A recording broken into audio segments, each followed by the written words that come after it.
Heroine Meenakshi Chowdary, Anil రావిపూడితో 'సంక్రాంతికి వస్తున్నాం' అన్న మూవీ చేశారు. దీని తర్వాత డైరెక్టర్ అనిల్ రావిపూడి, మీనాక్షి చౌదరి మధ్య ఏదో ఉందన్న రూమర్స్ వైరల్ అయ్యాయి. అయితే ఇవన్నీ ఫేక్ న్యూస్ అని అనిల్ రావిపూడి గారు చెప్పారు. దీనిపై సైబర్ క్రైమ్ వాళ్ళకి ఇన్ఫార్మ్ చేశామని కూడా చెప్పారు. హీరోయిన్ కృతి శెట్టి తమిళ్లో ఫుల్ బిజీ అయిపోయారు. కృతి శెట్టి 'వాతియార్', అలాగే 'లవ్ ఇన్సూరెన్స్ కంపెనీ', దాని తర్వాత 'జీనియస్' అన్న మూవీకి సైన్ చేశారు.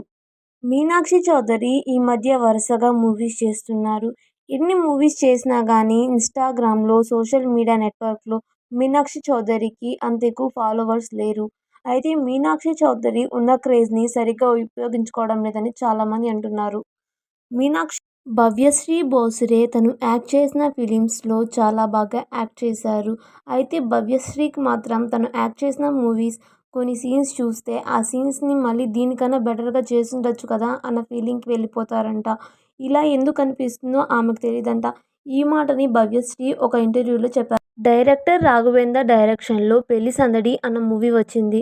అప్పట్లో 'పెళ్లి సందడి' మూవీతో హీరోయిన్స్‌కి మంచి క్రేజ్ వచ్చింది. ఈ మధ్య రిలీజ్ అయిన 'పెళ్లి సందడి' మూవీలో హీరోయిన్‌గా శ్రీలీల గారు యాక్ట్ చేస్తున్నారు. దీంతో శ్రీలీల గారికి మంచి ఇమేజ్ వచ్చింది.